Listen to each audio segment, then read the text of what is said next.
안녕하세요. 자, 이제 저희 강의 시작할 텐데요.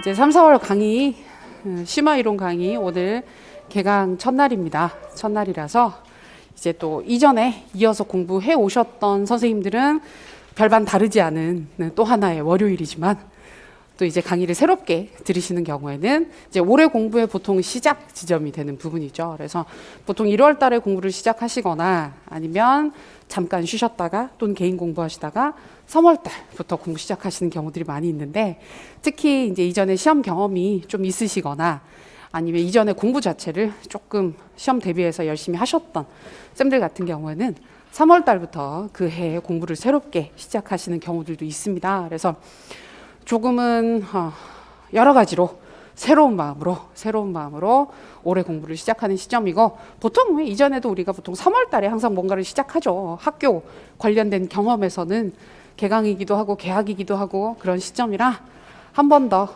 마음을 다잡고 올해 공부 정말 멋지게 우리가 마무리할 수 있도록 지금 멋진 시작을 하는 시점이 되면 좋겠습니다. 날씨가 왔다 갔다 하지만 낮 되면 많이 따뜻할 것 같다고 하니까 항상 그렇지만 이런 시기에 환절기 건강관리 조심하시면서 열심히 힘내서 잘해보도록 해요. 우리가 마스크 쓰고 지금 만난 지가 근 3년째인데요. 3년째가 됐는데, 그러다 보니까 쌤들 표정이 진짜, 쌤들도 제 표정이 안 보이겠지만, 근데 전 이렇게 표정이 너무 안 보여가지고 어떻게든 이렇게 해보려고 이렇게 확인하는데, 쌤들 보면 사실 잘 모르겠어요. 괜찮으신지, 힘드신지, 즐거우신지. 뭐 즐거울 일은 없죠, 학원에 나와서. 그렇진 않지만 다들 좀 첫날이라 좀 그런 부분들이 있는데 같이 열심히 힘을 내서 해보도록 하겠습니다. 자, 시작하면서 제가 여러 가지 사항들 좀 확인을 할 것들이 있습니다. 그래서 오늘은 개강이고 첫 시간이고, 그래서 어떻게 진행하게 되는지 전반적인 사항부터 먼저 말씀을 드리고 시작을 할 텐데요. 일단 오늘은 지금 첫 번째 시간에는 전체적인 강의가 어떻게 진행이 되는지 그런 전반적인 사항들 한 번 더 확인을 할 거고요. 그리고 이제 관련돼서 진도 나가고 그렇게 진행을 하겠습니다. 그래서 첫 시간은 약간은 그런 오리엔테이션 성격이 좀 있을 거고, 그 다음 부분부터는 진도에 맞춰서 또 같이 확인하는 시간을 갖겠습니다. 먼저 오늘 받으신 자료부터 확인을 할게요. 지금 직강 직영상 기준으로는 구조도 자료를 따로 드렸습니다. 그래서 요거는 저희가 1, 2월 달에는 매 챕터 시작을 할 때 각 챕터별로 구조도를 그리고 시작을 했거든요. 다시 확인을 하고 정리를 하고 시작을 했는데, 3, 4월 달에는 기본적으로 3, 4월 달 강의의 그 성격은 이전에 가볍게라도 이론 공부를 한 적이 있다.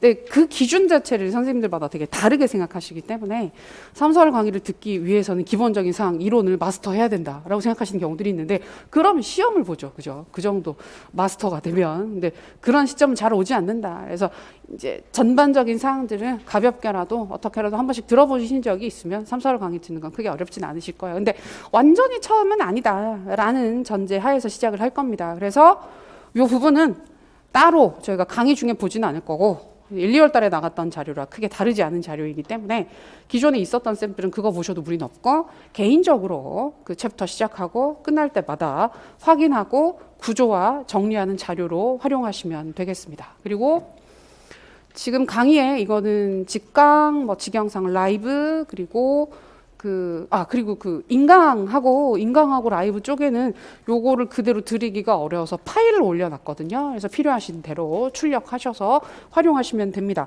그리고 강의 공통으로 구조와 특강이 들어가 있을 거예요. 구조와 특강이 들어가 있어서 1, 2월 강의를 만약에 안 들으셨거나, 그래서 올해 공부 시작인데 좀 전반적인 사항들을 구조화했으면 좋겠어 라고 생각하시는 경우에는 구조와 특강 부분들 인강으로 들어가 있을 거거든요. 그 부분 같이 병행해서 확인하시면 되겠습니다. 그리고 오늘 받으신 자료 중에 연간계획서라고 해서 강의 안내 전반적인 사항들이 있는 거 있어요. 요거는 이제 시작할 때 우리가 같이 확인할 거예요. 강의가 어떻게 되는지 설명할 자료고요. 그리고 자료가 3, 4월 강의가 자료가 많다라는 평가를 많이 받는데 그래서 초반에 안 그래도 그래서 자료에 대해서도 설명을 드릴 거예요. 어떤 식으로 구성되어 있고 쌤들이 어떻게 활용하시면 되는지. 조금 두꺼운 자료로 현장 활용형 참고 자료라고 하는 자료가 있을 겁니다. 요게 우리가 필요시, 필요한 챕터 마무리를 할 때 추가로 확인을 하게 되는 자료입니다. 1, 2월 기본 이론에서는 없었던 부분이고요.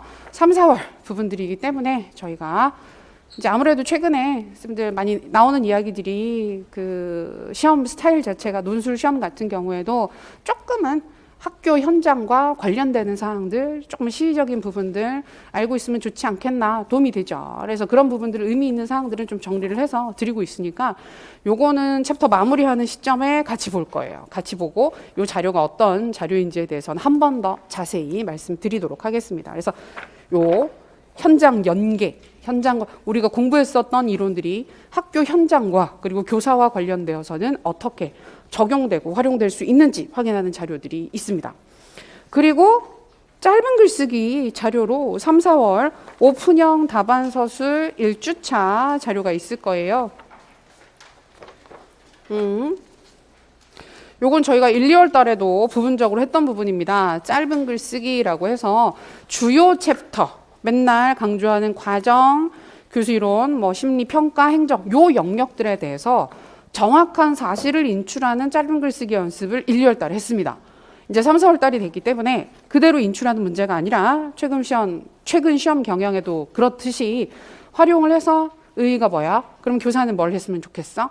관련되는 교수 방법으로는 뭐가 있을까? 이런 부분들을 확인하는 짧은 글쓰기 자료가 나갈 거예요. 그래서 지금 이번 주 같은 경우에는 교육의 이해 파트와 관련된 사항들이 주를 이루게 되는데 글쓰기 주제가 3개, 그리고 그 주제와 관련되는 참고하실 수 있는 예시 서술 사례들 보여드리고 있습니다. 이 부분도 따로 말씀을 드릴 거예요. 이 자료가 있고요. 그 다음에 익히 암기 키워드 자료가 나갔습니다. 자료가 많긴 많네요. 많아 보이는데 다 보조 자료로 활용하시는 용도들이에요. 그래서 요 익히 자료 같은 경우에는 우리 1, 2월 달에 여기 빈칸 자료를 드렸어요. 앞에 제목은 있었는데 내용이 없었던 자료를 드렸습니다. 그걸 채웠어요. 채워서 여기에 있는 사항들은 암기의 미니멈입니다. 우리가 시험을 준비하기 위해서 기본적인 사항을 암기했으면 좋겠어. 그 암기의 최소양이 무엇이냐? 그러면 요 정도 자료가 될 수 있습니다. 그래서 사실은 따로 정리하신 분들도 있긴 한데 요 자료 기반으로 공부를 하시거나 여기에다가 필요사항들 덧붙여서 추가하셔서 정리해 두시는 것도 괜찮습니다. 그래서 요 익히 암기 자료 나갔고요. 그리고 활용 문제라고 해서 문제 자료 부분들이 있는데 요거는 저희가 수업 중간에 확인을 하는 자료예요. 수업 자료라고 보시면 돼요. 수업 자료라서 지금 활용 문제 우리가 교육의 이해 파트 공부하면서 확인이 필요한 좀 활용이나 적용성이 있는 문제 사례들을 보여드리고 있고 뒤에는 거기에 대한 해설 자료, 풀이 자료가 들어가 있어요. 그리고 그 뒷페이지에 보시면 한 단락 정리라고 해서 우리가 챕터별로 주요 사항들 전부 다는 아닌데 몇몇 사항들에 대해서는 한 단락, 한 문단으로 줄글로 정리된 자료를 추가로 드릴 거예요. 그래서 이거는 우리가 아무래도 우리가 서술형 시험이고 논술형 시험이기 때문에 주요 사항들 키워드 어떤 식으로 정리가 되고 그걸 문장으로 어떻게 쓸 수 있는지를 참고해서 보시라고 단락으로 드리는 거니까 요거는 수업에 따로 하진 않습니다. 수업에서 따로 하진 않지만 복습하실 때 공부했던 사항들이 이런 식으로 문장으로 정리가 되는구나. 글로 정리가 될 수 있겠구나. 이런 부분들을 확인하는 용도로 쓰시면 될 것 같아요. 그래서 실제로 저희가 수업 중간에 활용을 하는 자료는 활용 문제 있는 부분들이 있죠. 요거는 그때그때 진도 맞춰서 필요한 사항들 같이 확인하게 될 거고요. 그다음에 현장 활용형 참고 자료라고 해서 요 부분도 챕터가 종료되는 시점에 따로 확인을 할 겁니다.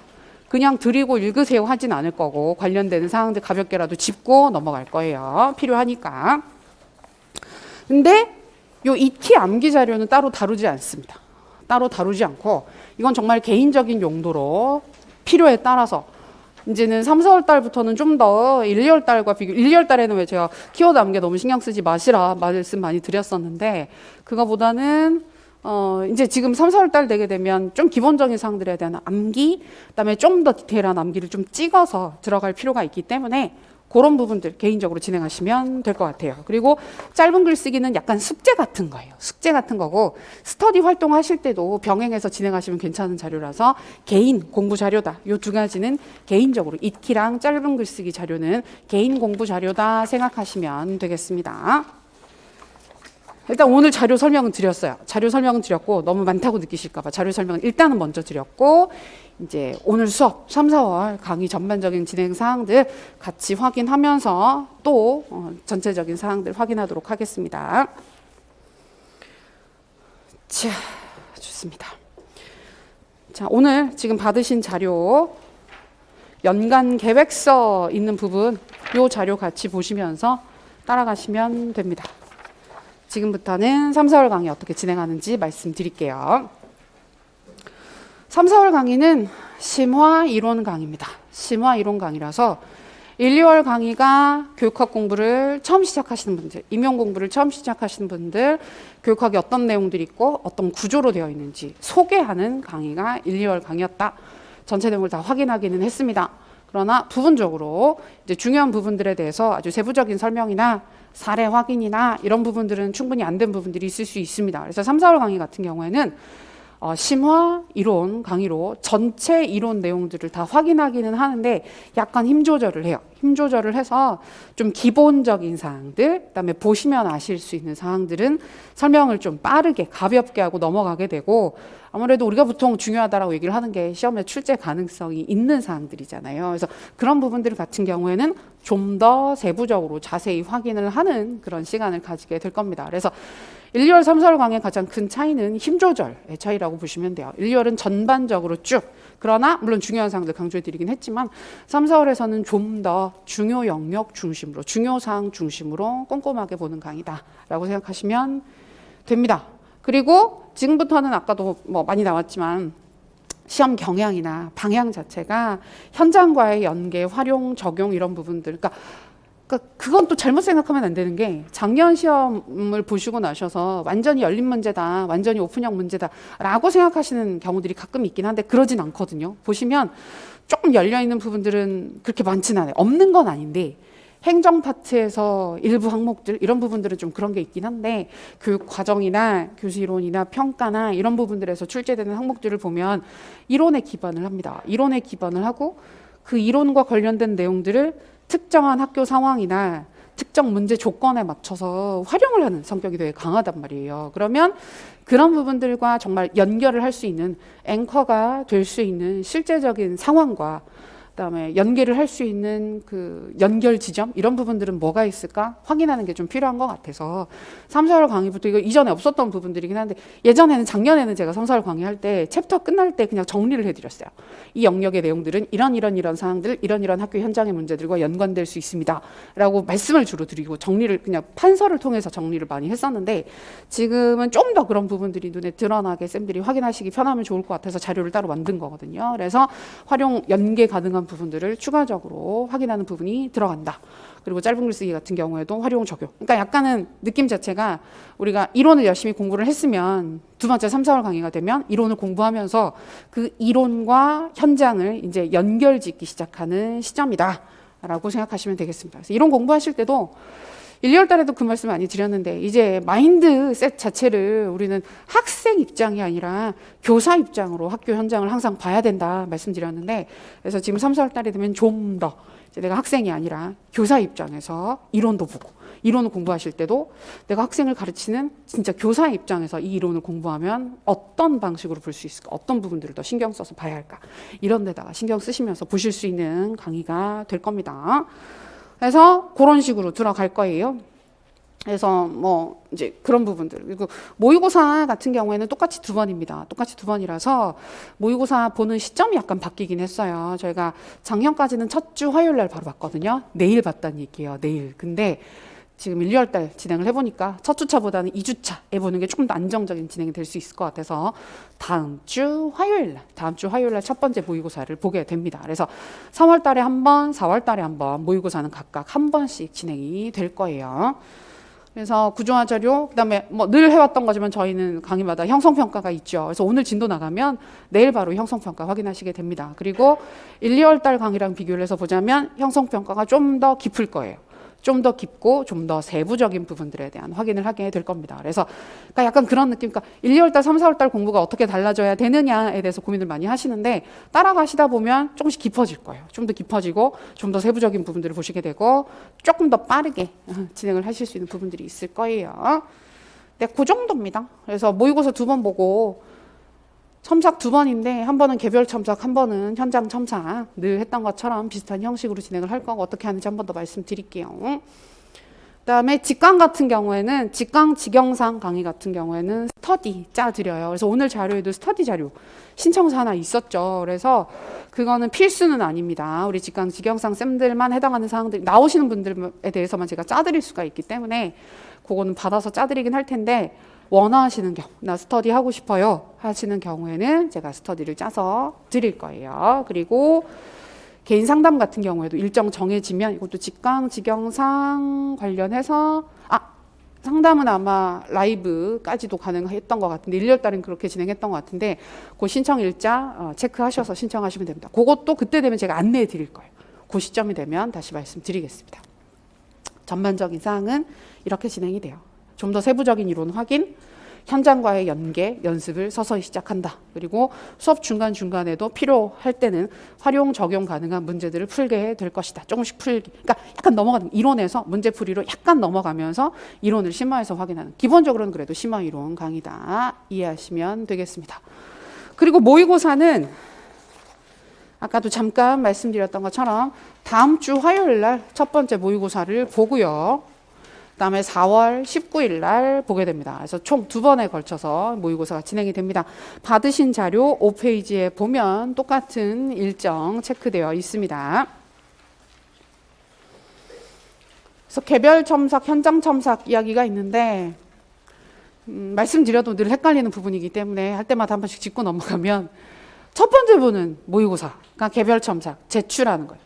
개별적으로 첨삭을 받으시는 모의고사이기 때문에 우리 직강직영상 나오신 쌤들은 그냥 내시면 되니까 다 걷어갈 거거든요. 걷어갈 거니까 그냥 그대로 제출하시면 되는 거고, 그 다음에 두 번째 보는 모의고사, 4월 달에 보는 모의고사는 현장 첨삭입니다. 제출하지 않습니다. 제출하지 않아서 이거는 현장에서 풀고 풀이를 할 때 답안 쓰시고 나서 풀이를 하면서 같이 첨삭을 하는 거예요. 같이 채점을 하는 거예요. 쌤들이 스스로 자가 채점하셔도 되고 그 사이에 친한 사람이 생긴다면 답안지 바꿔서 채점을 해보자. 그렇게 해서 남의 답안지를 그러니까 저는 그 생각도 잠깐 했거든요. 강제로 그렇게 해볼까. 그래서 우리 학교에서 했던 것처럼 자, 앞뒤 사람 답안지 바꾸세요. 근데 너무 불편할 것 같아서 다들 괜히 남의 답안지가 어려울 것 같아서 자기 거 보통 많이 채점하긴 하는데, 그래서 요건 이렇게 점수를 줄 수 있습니다. 이런 코멘트 할 수 있습니다. 이런 사항들 다 같이 얘기를 할 거니까 현장에서 같이 하는 겁니다. 직강, 직영상, 라이브, 인강 모두 다 똑같이 요 두 가지는 다 똑같아요. 그래서 인강쌤들 같은 경우에는 첫 번째 개별 첨삭용 모의고사를 제출하는 기간이 있습니다. 제출하는 기간이 있고 인강 들으시면 첨삭 게시판이 붙어 있을 겁니다. 그래서 그 첨삭 게시판에다가 제출하시면 그 일정에 따라서 모든 과정 절차들이 진행이 되게 되기 때문에 거기에 따라서 진행해 주시면 돼요. 일정 지키시는 거 중요합니다. 그리고 지금 라이브로 듣고 계시는 쌤들 같은 경우는 학원에서 메일로 받을 거거든요. 그 사항은 다음 주에 자세히 안내해 드릴게요. 첨삭 진행 사항들. 그렇게 있습니다. 재밌겠죠? 혼자 재밌어요. 그 다음에 강의 자료는 아까 잠깐 보시긴 했는데 한 번 더 말씀드리면 주 교재는 저희가 보고 있는 그 올해판 교육학 교재 1, 2월 달에 썼던 것과 동일한 교재를 쓰게 됩니다. 그래서 요거 그대로 상하 쓰게 될 거고, 다음 주 화요일 날 모의고사를 보기 전에는 글쓰기 A to G라고 해서 여기 책에 붙어있는 한 권 더 얇은 별책 자료 있잖아요. 그거 같이 한 번 더 볼 거예요. 다음 주에 한 번 더 보긴 할 거고, 기본적으로는 교재 이걸로 진행을 하게 됩니다. 상하권 모두 다 확인을 하게 될 거고, 작년 교재까지는 보실 수 있어요. 작년 교재는 올해 저희 카페에 추록 올려드렸습니다. 추록 올려드렸기 때문에 그 추록 부분 확인하셔서 작년 교재까지 2022학년도 대비로 나와 있던 2021년도 출간된 자료 같이 보시면 됩니다. 그거고 부교재, 그러니까 아까도 잠깐 자료 관련해서 어떤 부분들을 어떻게 확인해야 되는지 약간 헷갈려 하시는 경우들이 있어서 다시 짚고 넘어가면 매 강의 형성평가는 자료가 계속 나갈 거예요. 계속 나가고 형성평가는 풀이 자료가 없습니다. 풀이 자료. 따로 답 달라고 하시는 경우도 가끔 있는데 따로 답 안 드립니다. 수업 중에 전부 다 확인하는 부분들이고 형성평가 풀이도 다 강의 중에 진행되기 때문에 강의 별로 길지 않죠. 형성평가 풀이 같은 경우에 듣고 따라가시면 되겠고요. 익히 암기 자료는 챕터별로 나갑니다. 계속 나가게 되고 진도에 맞춰서 나가게 될 거고요. 그다음에 활용 중심 짧은 글쓰기 자료 역시 큰 챕터 중심으로 계속 나갈 겁니다. 거의 매주는 반드시 나가고 매주, 그러니까 저희가 수업 자체가 월화에서 총 8주 동안 진행이 되잖아요. 그러면 주에 한 번은 반드시 나갈 거고 진도가 좀 많이 나가는 주, 여러 챕터가 한 번에 나가는 주에는 2번도 나갈 수 있습니다. 그다음에 활용 연습 문제, 그다음에 챕터별 한 단락 정리 자료 아까 보셨었죠. 중간중간에 확인하게 되는 활용 문제와 챕터별 단락 써져 있는 부분들 이런 식으로 정리할 수 있어요. 하는 거하고 현장 활용 참고 자료 이거는 챕터 끝날 때. 근데 제가 약간 고민을 하긴 했는데 그 교육사 부분 있잖아요. 한국교육사랑 서양교육사 부분은 사실 연계해서 정리할 부분들이 크게 있지는 않아서 넘어갈 수 있습니다. 내일 하게 될 부분들 넘어갈 수 있는데 그 외에 다른 사항들은 거의 있을 거예요. 매번 거의 드릴 겁니다. 그리고 모의고사 문제와 그다음에 풀이 자료 다 드립니다. 당연한 얘기인데 이렇게 말씀드리는 이유가 한 번씩 풀이 자료를 안 주느냐라고 질문하신 경우도 있고 안 준다고 얘기를 하시는 경우들이 있더라고요. 드렸는데 한 번도 안 드린 적이 없는데 안 드렸다고 하시는 경우 있어요. 드렸어요. 다 드리고 있어요. 이런 식으로 자료는 구성되어 있습니다.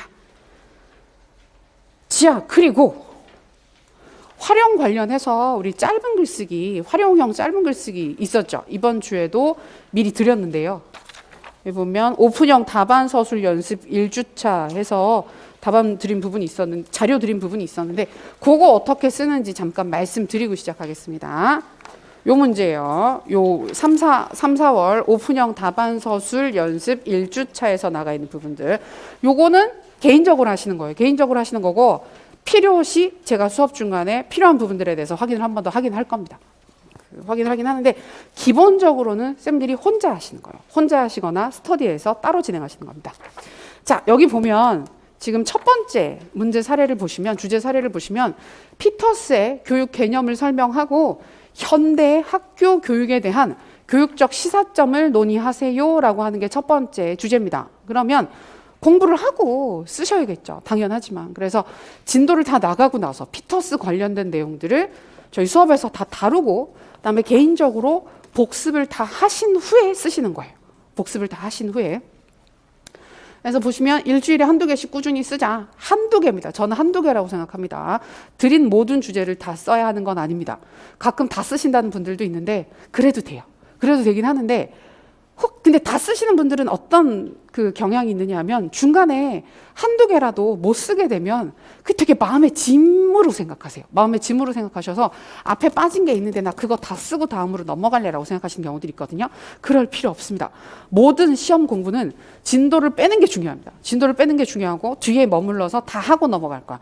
완벽하게 다 하고 넘어갈 거야. 그렇게 되면 그때부터 밀리고 잠깐 멈칫하게 되고 앞으로 나가기가 힘들어진단 말이에요. 그래서 한 개 쓰셔도 돼요. 제가 오늘 3개 드렸는데 주제를 3개 드렸는데 다 안 쓰고 한 개만 쓰셔도 되고 아니면 나 좀 여력이 있어. 첫 주니까 사실 첫 주는 여력이 있죠. 좀 있죠. 기간 자체가 가능한 시점이기 때문에 어떻게 쓸 거야. 다 쓸 거야. 괜찮은데 그때 상황에 맞춰서 한두 개라도 중요한 건 꾸준히 쓰시는 거. 꾸준히. 일주일에 한 개라도 꾸준히 쓰시는 거. 그리고 제일 좋은 건 복습을 다 하고 나서 교재를 참고하지 않고 그냥 쓰시는 게 제일 좋아요. 제일 좋은데 제가 드렸을 때 칸이 좀 많죠. 칸이 한 9칸 정도 됩니다. 근데 여기를 다 채우실 필요 없습니다. 그리고 이거 쓰실 때도 되게 질문 많이 나고 고민 많이 하시는 게 저는 그렇게 쓸 내용이 많지 않아요. 썼더니 한 3줄, 4줄밖에 안 되는데 문제냐? 아닙니다. 혹시 몰라서 칸을 많이 드린 거고 절대 다 채우란 얘기가 아닙니다. 근데 다 채우실 수도 있긴 한데 채우시면 조금 길긴 해요. 너무 많이 쓰신 거는 맞기는 맞아요. 근데 분량에 대한 부담 없이 일단 교재를 참고하지 않고 그냥 한번 써보시는 게 제일 좋아요. 근데 이게 결국은 우리 시험에서 한 단락 쓰는 연습을 활용형으로 하는 거거든요. 근데 그렇다고 본다면 요걸 쓰는 시간 자체를 오래 잡을 수 없어요. 별로 오래 잡을 수 없어요. 우리가 실제 시험에서도 한 단락 쓰는 시간은 6분에서 8분 정도를 잡는단 말이에요. 그러면 이거 쓰실 때도 실제로 양이 실제로 그거보다 좀 더 작기 때문에 물어보는 덩어리 자체가 좀 작기 때문에 6분을 안 넘겼으면 좋겠어요. 요거 쓰는 연습 자체를. 그래서 약간 시간을 정해놓고 6분 내에 다 써보자. 어떻게든 한번 써보자. 그래서 써보시는 거. 근데 왜 20분 내에 완성을 하라고 얘기를 할까? 쓰고 다시 확인해서 고칠 부분들이 있는지 체크해보고 내가 놓친 부분들 뭐가 있는지 이런 식으로 스스로 피드백을 주고 다시 한번 확인하는 것까지 다 더해서 20분이 되는 거예요. 그래서 미리 공부를 하고 문제를 보고 한번 써보는 시간 한 6분 정도에 써보고 잘 써졌네? 그러면 확인해서 체크해보고 끝나는 거예요. 그냥 끝나는 건데 만약에 내가 택도 없이 잘 못 썼다든지 생각이 안 났다든지 쓰기 힘들었다든지 그럼 다시 그 부분을 봐야 되겠죠. 다시 한번 보시고 그러네 이런 내용들이 빠졌네 체크 하신 다음에 다시 보고 다시 한번 써보시는 시간까지 다 더해서 완벽하게 확인하는 시간까지 다 더하면 20분까지 쓸 수 있다. 한 글을 쓰는데 20분까지 쓸 수 있다. 빨리 잘 써지면 10분 안에 끝나겠죠. 6, 7분 안에 끝날 수 있습니다. 그래도 괜찮아요. 잘하고 계신 거 맞아요. 그리고 그 정도로 진행하시면 될 것이고 보고 쓰시는 건 별로예요. 보고 쓰는 건 별로 의미 없어요. 보고 쓰시는 거. 저희 모의고사 볼 때도 그래서 계속 말씀드리는 게 제가 따로 주제를 미리 물어보라고 말씀드리는 게 보고 쓰는 거는 그때만 잠깐 도움이 되는 거고 그 뒤엔 별 의미가 없거든요. 근데 미리 공부해서 억지로라도 인출해서 말이 되게끔 글을 쓰시는 연습을 하시게 되면 그건 자기 게 돼요. 진짜 자기 게 돼서 꼭 미리 공부하고 안 보고 쓰는 건 정말 좋다. 그러나 그러지 않고 바로 옆에 보면서 체크해서 쓰는 건 별 의미가 없다. 그렇게 진행해 주시면 좋을 것 같습니다. 그리고 짧은 글쓰기 하실 때 포인트는 멋지게 쓰는 거 아닙니다. 내용 전달이 잘 되는 게 중요합니다. 그래서 누가 읽어도 이 영역에 대해서 잘 모르는 사람이 읽어도 무슨 말인지 알 수 있도록 쓰는 게 중요하니까 명확하고 분명하게 쓰자. 내용 전달에 포커싱이 돼서 글을 썼으면 좋겠습니다. 꾸준히 쓰시는 거 중요하고. 그래서 혼자 쓰셔도 되고요. 혼자 스스로 피드백 하셔도 완전히 괜찮고요. 만약에 스터디를 진행하시는 경우에는 이걸 약간 써와서 같이 현장에서 쓰시는 경우들도 있는데 그럼 시간이 조금 더 많이 걸리긴 합니다. 그래서 미리 써오게 하면 약간 강제하는 효과는 있어요. 왜냐하면 짧은 글 쓰기가 개인적으로 하면 진짜 하기가 싫거든요. 하기가 싫기 때문에 강제하게 해서 써와서 써온 답들을 돌려서 서로 읽으면서 피드백 주는 활동을 하시게 되면 그것 자체도 의미가 있습니다. 그리고 피드백은 막 뭘 많이 해야 피드백이 아니에요. 누가 읽는 것 자체가 나한테 약간 자극이 될 수가 있기 때문에 그것도 질문을 많이 하시거든요. 우리 조에서는 스터디를 해서 짧은 글쓰기 피드백을 하는데 피드백을 너무 안 준다 나한테. 자랑이에요. 내가 잘 썼다는 거예요. 피드백 줄 게 없으니까. 그리고 내가 또 피드백을 줄 때도 그냥 괜찮은데 줄 게 없는데 그래도 뭔가 체크를 해야 될 것 같아서 되게 고민하시는 분들이 있는데 괜찮아요. 별로 줄 거 없으면 그대로 진행하셔도 괜찮은 거니까 부담 버리고 쓰는 것 자체를 목적으로 진행하시면 좋겠습니다. 그리고 제발 뒤에 있는 참고 자료 있잖아요. 요거랑 똑같지 않다고 고민하시면 안 돼요. 다를 수 있어요. 근데 되게 고민을 많이 해서 뒤에 있는 답이랑 다르다. 뒤에 답은 아닌데 참고 자료랑 비교를 해보면 자기 글이 너무 유치하다는 거예요. 너무 단순하게 쓴 것 같아서 고민이라고 하는데 참고하라고 드리는 부분들이기 때문에 너무 그렇게 스트레스 받으실 필요 없습니다. 예.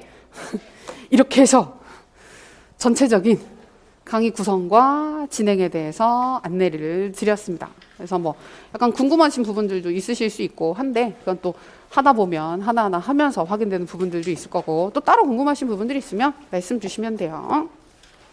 그래서 스터디 신청서는 우리 직강 직영상 쌤들 한정해서 오늘 중으로 한번 거둘 겁니다. 그리고 내일까지 받을 거예요. 내일까지 받습니다. 그래서 고민 잘 하셔서 고민을 많이 하셔서 가끔 제출하고 나서 생각이 바뀌시는 경우들도 있어요. 그리고 뒤늦게 하고 싶다라고 말씀 주시는 경우도 있는데 뒤늦게 연락 주시면 새로 구성하는 게 되게 힘들어요. 그러니까 제가 힘든 게 아니라 짤 조가 없어서 같이 구성을 할 수 있는 사람 자체가 없어서 힘들 수 있으니까 생각이 있으신 경우에는 빨리빨리 말씀 주시면 제가 다음 주에 짜서 알려드릴 거예요. 그리고 저희가 기본적으로 스터디를 짤 때 구성은 다른 전공입니다. 다른 전공 선생님들끼리 섞어서 스터디를 짜는 걸 원칙으로 하고 있으니까 근데 인원이 뭐 여의치 않으면 비슷한 전공이 들어갈 수도 있지만 뭐 일단 그런 식이니까 오늘 내일 중으로 강의실 앞으로 제출해 주시면 진행을 하도록 할게요. 그리고 제가 아까 그 얘기 잠깐 했었잖아요. 아마 아시는 분들도 많으시겠지만 그 모의고사 볼 때 주제 궁금하면 미리 물어보면 된다. 제가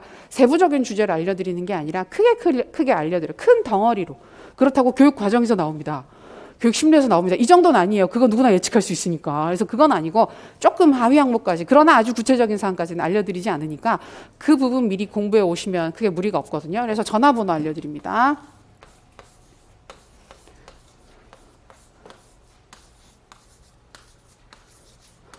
그죠? 다들 많이들 알고 계시는 전화번호.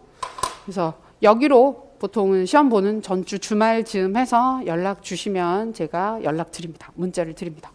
그리고 문자로 가끔 내용 질문 하시는 경우들이 있는데 그러면 많이 밀려요. 답이 많이 밀려요. 제가 문자로 답 드리는 부분들은 그러니까 그때그때 되게 급하게 필요한 부분들 강의 진행 관련해서 뭐 물어보시면 제가 답을 최대한 빨리 드리려고 하고 있는데 내용 관련해서 문자로 질문 주시면 아무래도 좀 늦어질 수밖에 없고 문자 자체가 떠내려가는 경우들도 있기 때문에 내용 관련해서 궁금하신 사항 있으면 현장에 나와 계신 쌤들은 최대한 저한테 물어보시는 게 제일 빠르고요.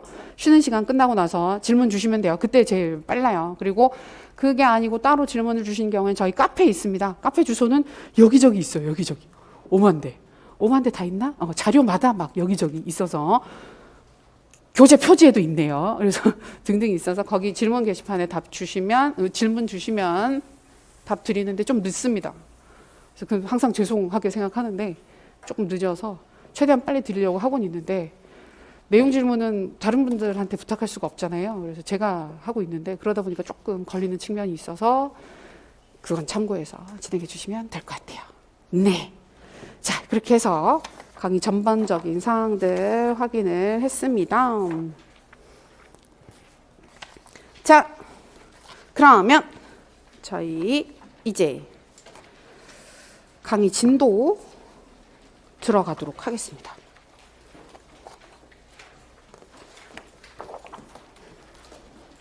자, 교재 상권 준비해 주시면 됩니다. 교재 상권 준비해 주시고요. 저희 3, 4월 강의도 교재 순서대로 진도 나갑니다. 진도 나가서 5월 달부터는 바뀌어요. 5월 달부터는 조금 바뀌는 부분들이 있긴 한데 3, 4월까지는 그대로 똑같이 진행을 하게 됩니다.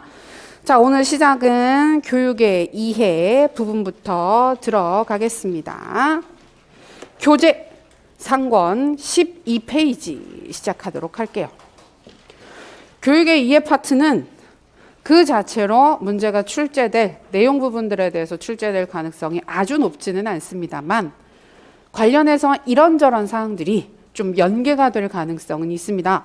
이전에 출제됐었던 문제들 중에서 관련되는 부분들을 보면 교육의 내재적, 외재적, 목적 연관해서 출제가 됐었던 부분들이 있었고 논술 시험에서 객관식에서는 당연히 모든 부분들이 다 출제가 됐죠. 그래서 내외재적 목적 관련해서 확인하는 부분과 자유교육의 목적 부분 확인하는 사항들 그 정도가 출제된 적이 있습니다. 근데 그 외 다른 부분들 중에서는 최근 분위기를 보자면 아무래도 다문화 교육 쪽이 우리가 지금 올해 새로 나오게 될 새 교육과정, 2022 새 교육과정 같은 경우에도 이전에 비해서 확실히 다문화 교육 쪽을 구체적으로 공식적으로 언급을 하고 있어요. 그래서 그런 부분들 때문에 아무래도 조금 신경이 쓰이지 않겠나 싶은 부분들이 있습니다. 그래서 가끔 여기 안 나오지 않나 하고 넘어가시는, 대충 보고 넘어간다고 하시는 분들이 있는데 의외로 여기저기 걸려서 볼 수 있는 부분들이 좀 있어요. 그래서 그런 부분들 중심으로 전반적으로 같이 확인을 하겠습니다.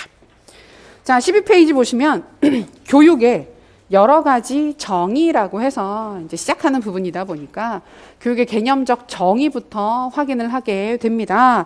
동양적, 서양적 어원 부분들은 사실은 크게 어렵지 않게 다 확인하시는 부분들이죠. 그래서 여기는 조금은 가볍게 확인을 할 텐데요. 동양적 어원 부분에서는 우리가 교육과 가르침, 교육은 한자 어원이고 가르침은 한국어 어원으로 설명을 하게 되는데 두 개념 모두 다 기본적으로 수직적인 교사와 학생의 관계를 상정을 하고 교사가 학생에게 가르침을 제공한다, 이끌어간다라는 성격을 가진다 이해하시면 되겠고요.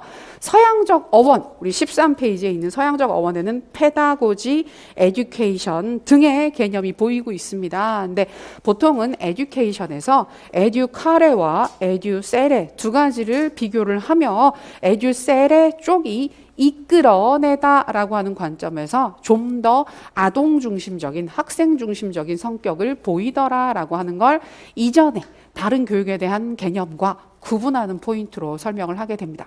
여기 부분들은 사실은 개념 이해 중심으로 봐두셔도 되는 사항들, 막 달달달 꼼꼼하게 외우실 부분들은 아니죠.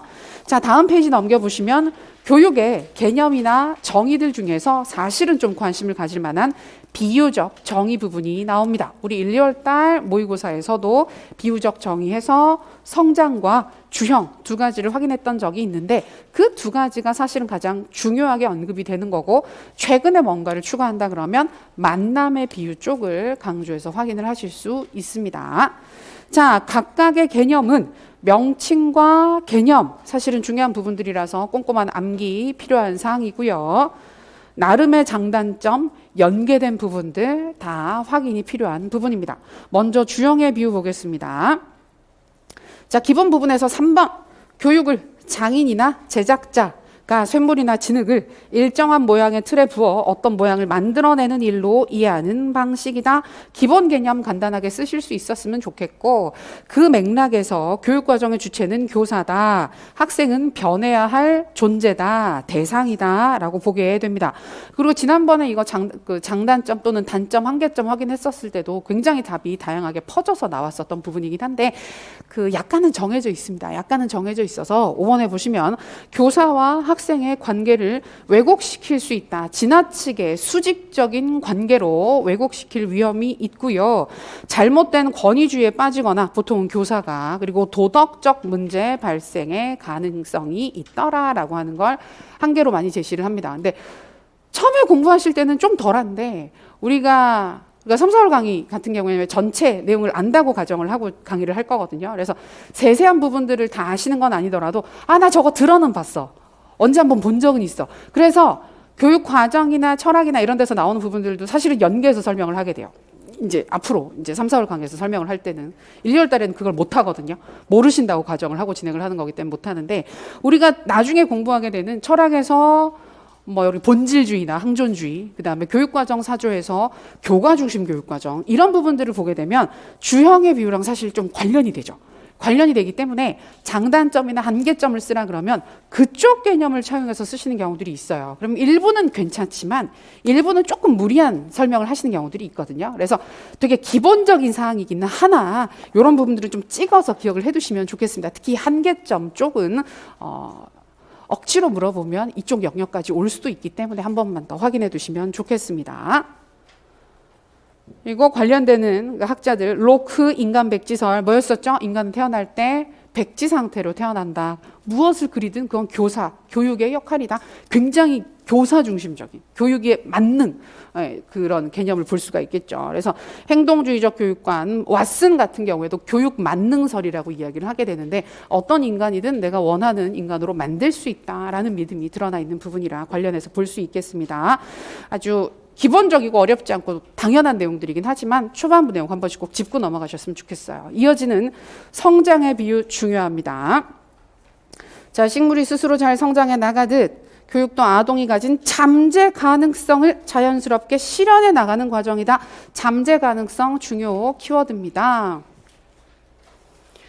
그래서 아동은 식물이다. 교사는 식물을 가꾸는 정원사다. 그리고 교육에 있어 주도적인 역할을 하는 것은 아동이고 교사는 환경을 조성하고 도와주는 역할. 그래서 우리가 보통 무슨 역할을 한다? 조력자의 역할을 한다라는 부분들 많이 강조합니다. 그러니까 성장의 비유가 지금 이 시점에 우리가 조금 관심을 갖고 보게 되는 이유는 지금 보면 교사의 역할이 바뀌고 있어요라는 얘기들은 늘 해왔지만 요새 유난히 많이 해요.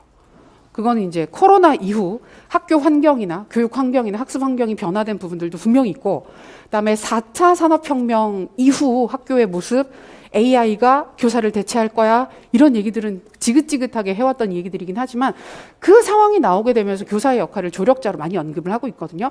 그 조력자로서의 교사가 이제 교육의 개념 중에서 많이 언급이 되는 게 바로 성장의 비유로 볼 수가 있습니다. 조력자로서의 교사. 그래서 이런 이야기를 그러니까 결국은 성장의 비유 자체가 중요하다기보다는 교사 역할이 바뀐다. 교사가 조력자의 역할을 해야 된다. 그리고 환경을 조성한다. 교육 환경을 설계한다. 이런 키워드들과 연관지어서 교사 역할을 강조하는 게 성장의 비유 쪽과 많이 관련이 되기 때문에 혹시나 하는 마음으로 초반 부분이지만 이쪽을 좀 찍어서 봐두시면 좋겠습니다. 자, 그래서 아동 중심적인 교육을 할 수 있고 아동의 잠재 가능성을 다양하게 개발할 수 있다라는 점에서 장점을 가지는 건 맞는데 4번에 보시면 교육에 있어 교과와 또는 교육 내용과 교사의 역할을 과소평가하는 문제가 있더라 많이 얘기를 합니다. 우리가 교육 사철학 쪽에서는 여기 지금 인용되어 있는 그 레퍼런스로 언급된 신차균 쌤이 있는데 이분 책을 많이 보거든요. 이분 책을 많이 인용하기 때문에 요게 있는 기본적인 사항들 한 번 더 장단점 요 두 가지에 있었던 부분들 좀 신경 써서 확인해 두시면 좋겠습니다. 관련되는 거 루소의 에밀 여기에서부터 시작을 했죠. 그리고 미국의 진보주의 교육관, 진보주의 교육 철학 쪽으로 연관지어서 이해해 두실 수 있겠습니다. 일단은 가장 주요하게 우리가 확인을 하게 되는 두 가지 비유가 주형과 성장의 비유다. 체크. 자, 이 두 가지가 전통적인 비유입니다. 이 전통적인 비유에 대한 대안으로서 예술과 만남, 그리고 성년식이라는 세 가지 개념이 나오게 됩니다. 그래서 이전에도 뭐 성장의 비유에 단점을 쓰세요라고 했더니 교육을 뭐 단계적으로 본 게 한계다 이런 식으로 해서 만남의 비유가 얘기를 하는 부분들을 지적하신 경우들도 있긴 한데 일단은 크게 구분을 해서 전통적인 관점, 새로운 관점, 대안적인 관점 세 가지 이렇게 일단 나눌 수 있다라는 구조 한번 체크해 두시고요.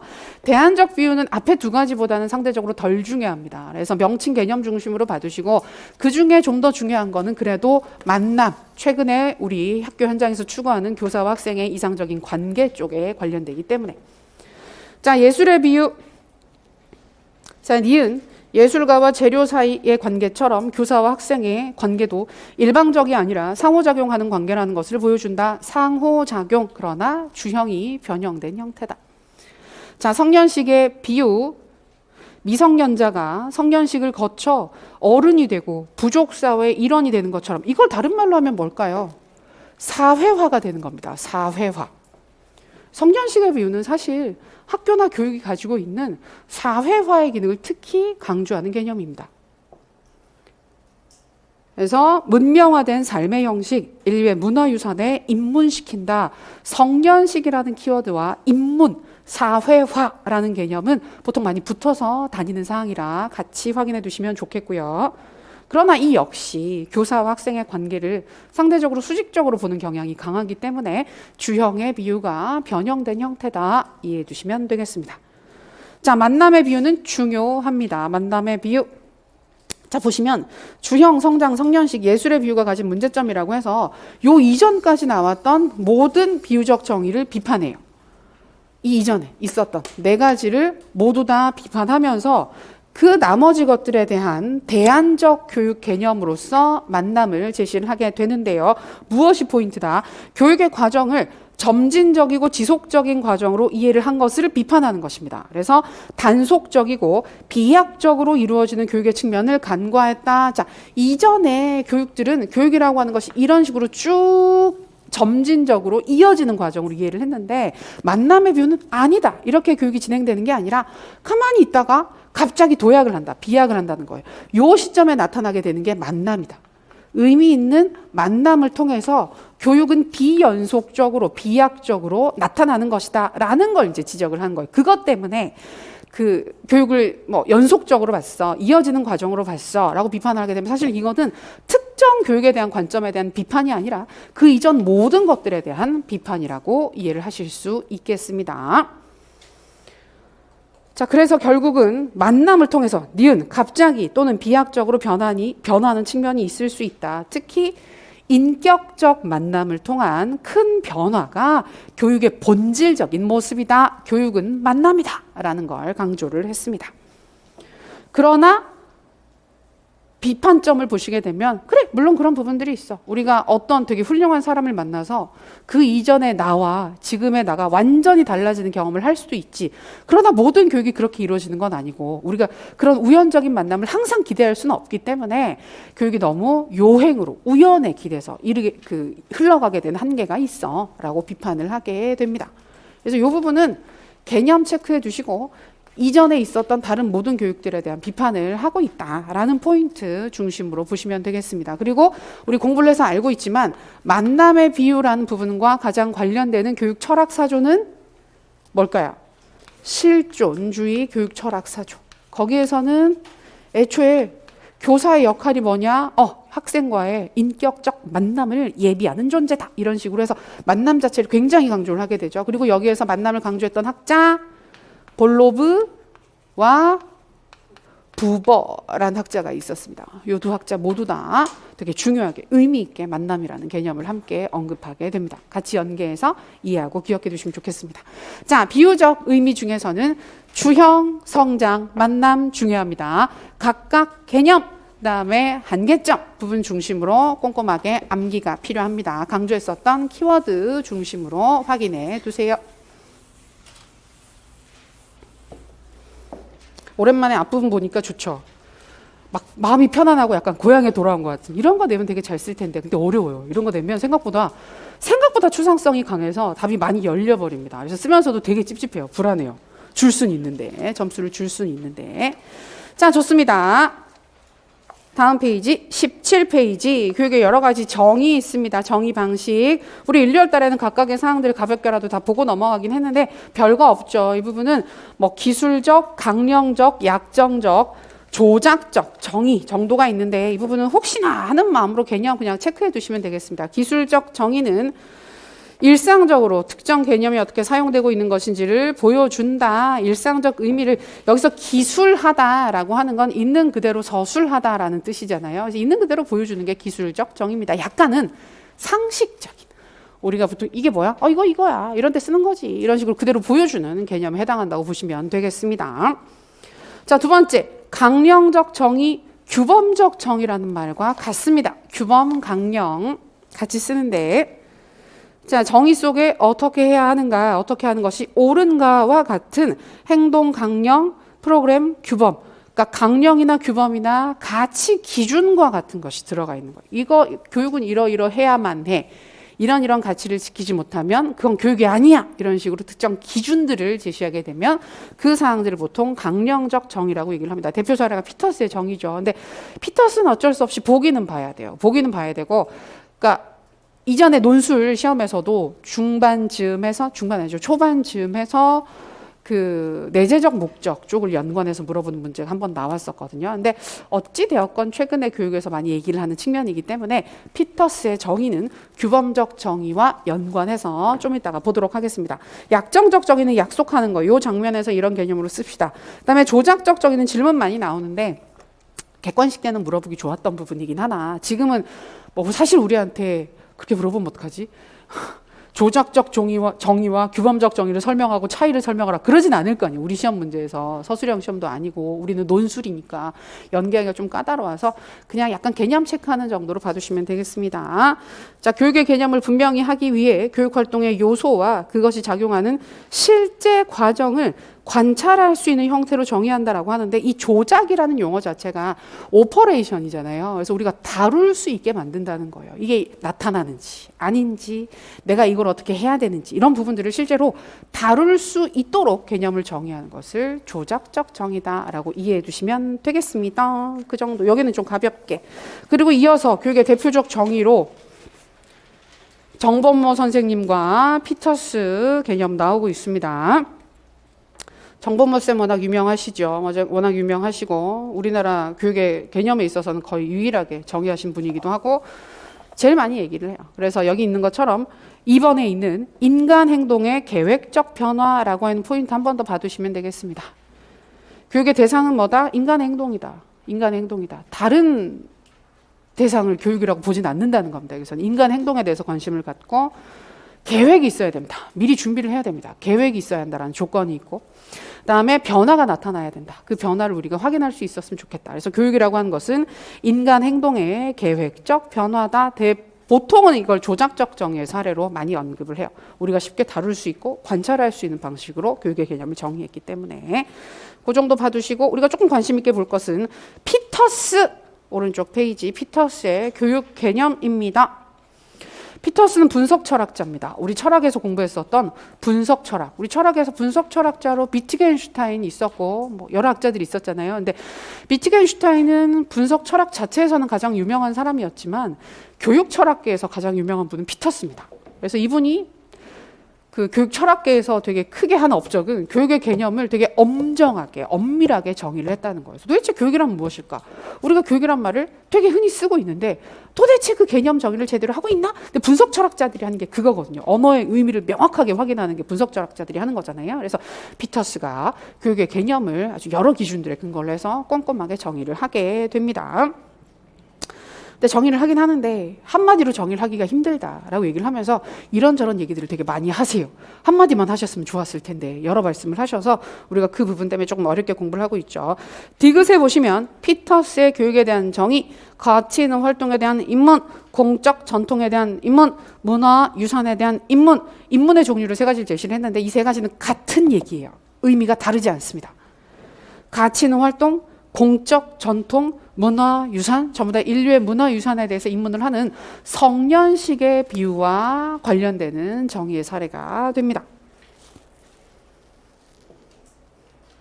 그래서 이거는 뭐 이런 방식으로 그러니까 이거를 그대로 정의라고 생각하시면 안 되고 피터스는 여러 내용들에 대해서 여러 방식으로 교육의 정의를 하는데 그 중에 하나로서 이런 입문이 있지, 입문으로서 교육이 있어 라고 설명한 부분이 하나 있어요.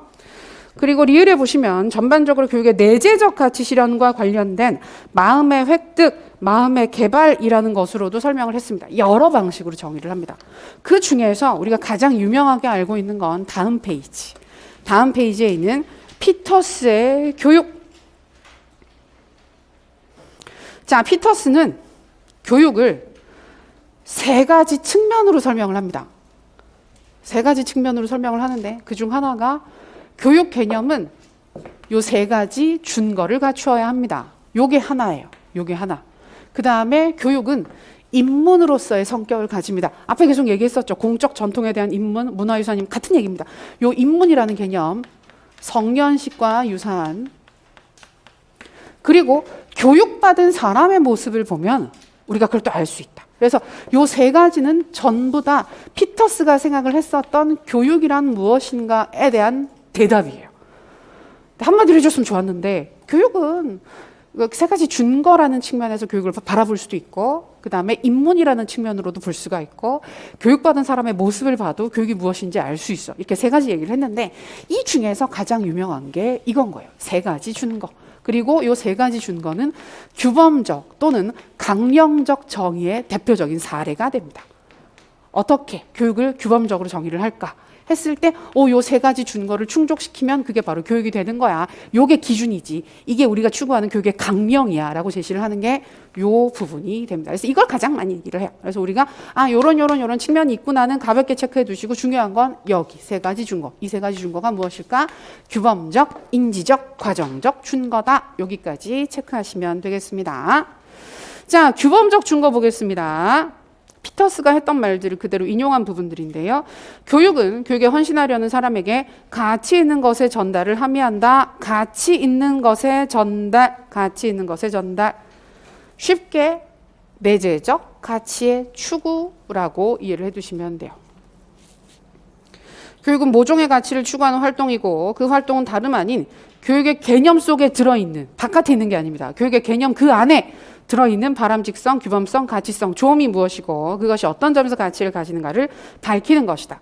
외재적으로 규정되어서는 안 된다. 교육 그 자체가 어떤 의미를 가지는지를 밝혀야 하고 바로 그러한 가치가 있는 활동들을 해야만 교육이다.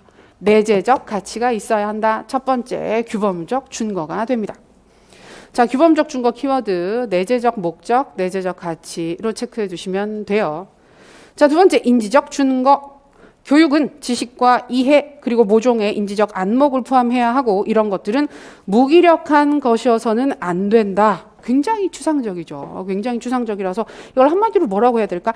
인지적 안목이라는 키워드를 일단 체크해 두실 수 있어요. 인지적 안목. 자, 무슨 말이냐? 규범적 준거의 구체적 내용을 밝히는 것이다. 말을 쉽게 생각해 보면 규범적 준거의 내용을 밝힌다. 규범적 준거가 뭐였는데요? 내재적 목적을 추구하는 거였었잖아요. 내재적 가치를 추구하는 거였었잖아요. 그러니까 내재적 가치가 있는 교육 내용이 무엇일까?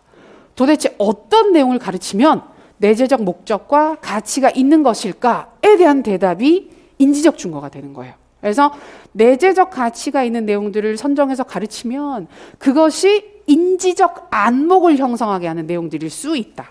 인지적 안목을 형성하는 것이다. 그래서 그런 부분들이 내재적 목적과 가치를 가진 내용이 된다라는 주장을 하는 게 인지적 준거입니다.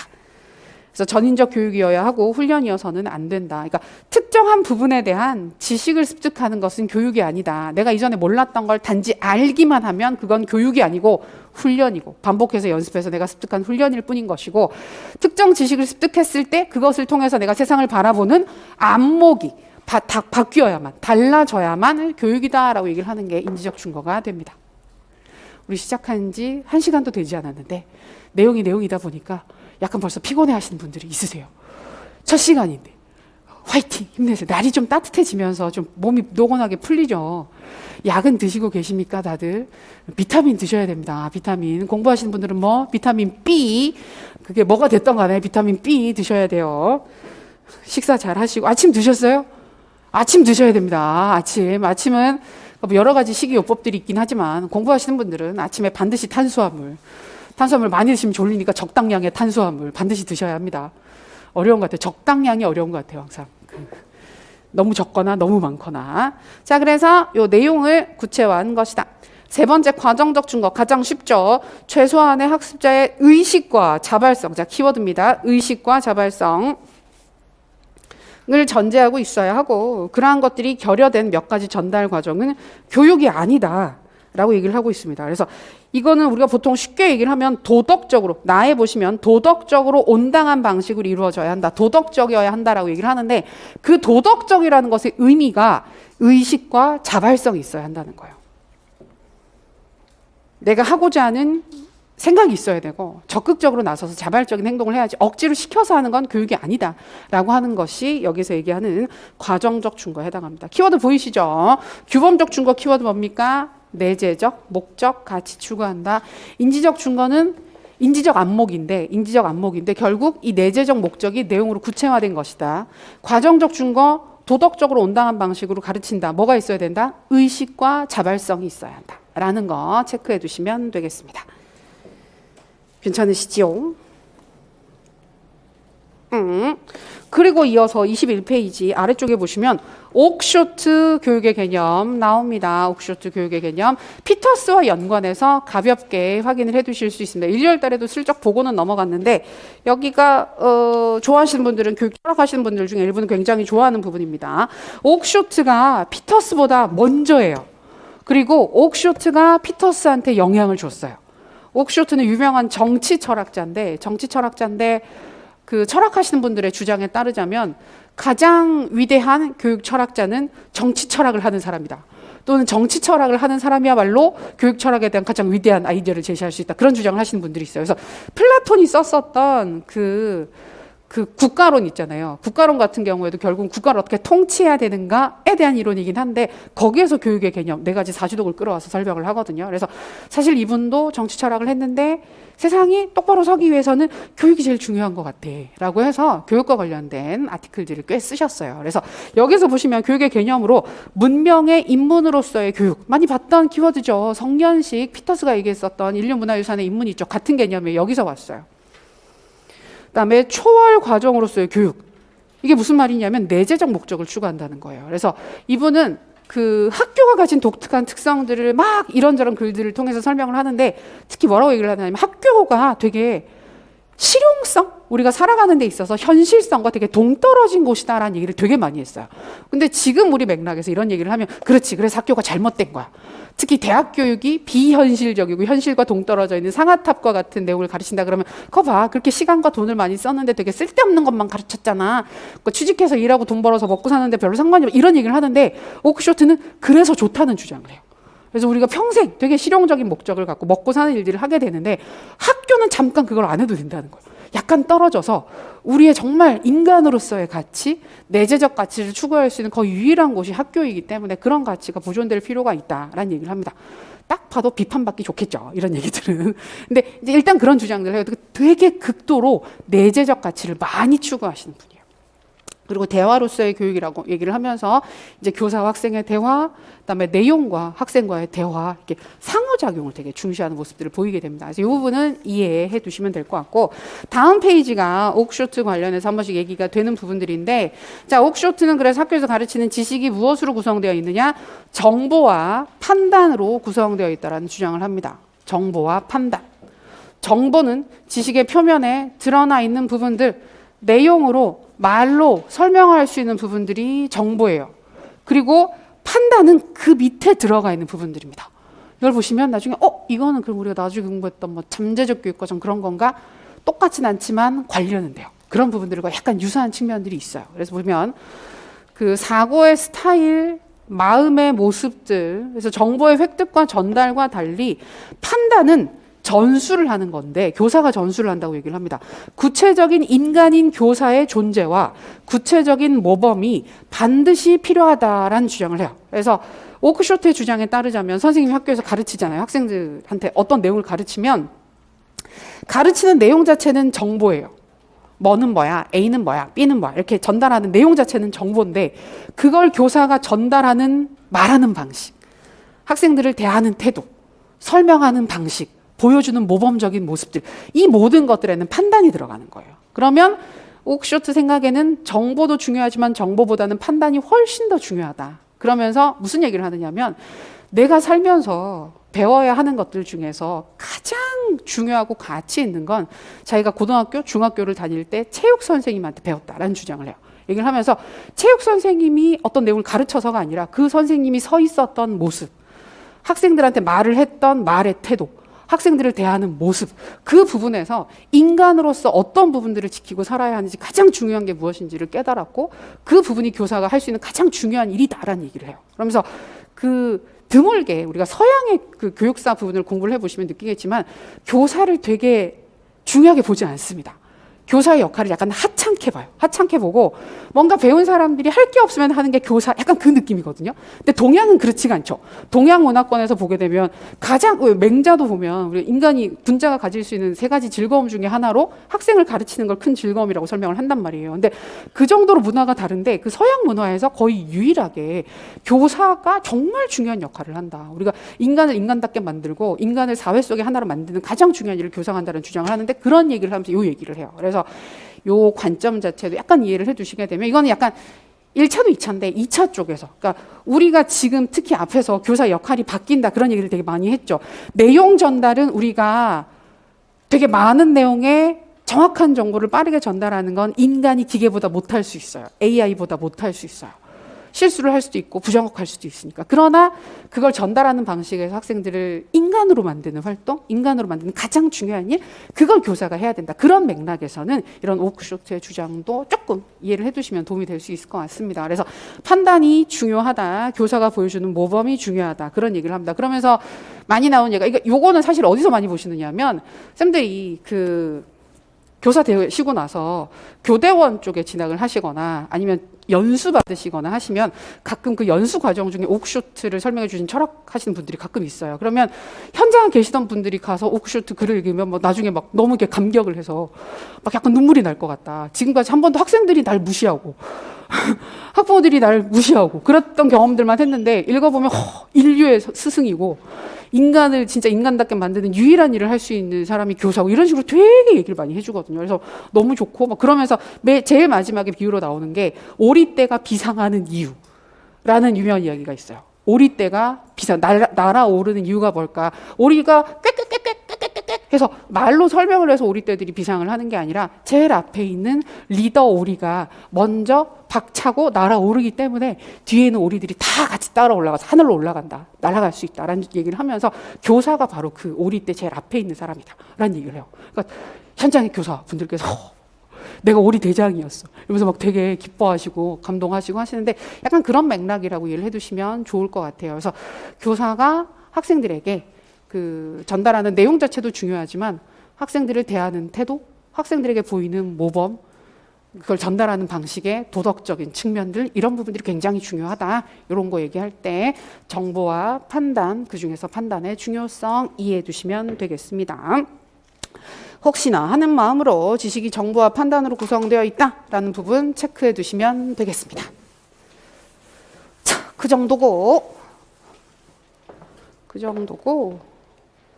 자, 이어서 교육의 목적 부분 나오죠. 이건 논술기출입니다. 논술기출이라서 우리가 내재적, 외재적 목적들 많이 확인을 하긴 하는데 기본 개념, 그다음에 사례 나왔을 때 사실은 이거 내재적 목적이네, 외재적 목적이네 정도 판단하실 수 있어도 충분히 되는 부분이죠.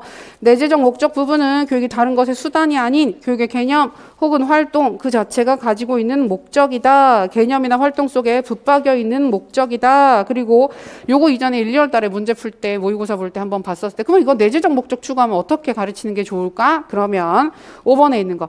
교사는 가르치고 있는 교육 내용을 그 의미가 충분히 살아나도록 가르쳐야 한다. 왜냐하면 내재적 목적은 결과 무엇을 얻을 수 있어. 그게 중요한 게 아니라 내용 그 자체를 제대로 배웠을 때 우리가 자연스럽게 습득하게 되는 어떤 가치 있는 것들이거든요. 그러면 그 내용 자체의 가치가 정말 그대로 전달될 수 있게끔 잘 가르치는 게 중요하다. 그 내용의 의미가 살아나도록 가르치는 게 중요하다. 요거 한 번 더 체크해 주시면 되겠고, 다음 페이지 외재적 목적, 교육이 다른 활동의 목적을 위한 수단으로 사용되는 것을 뜻하게 된다.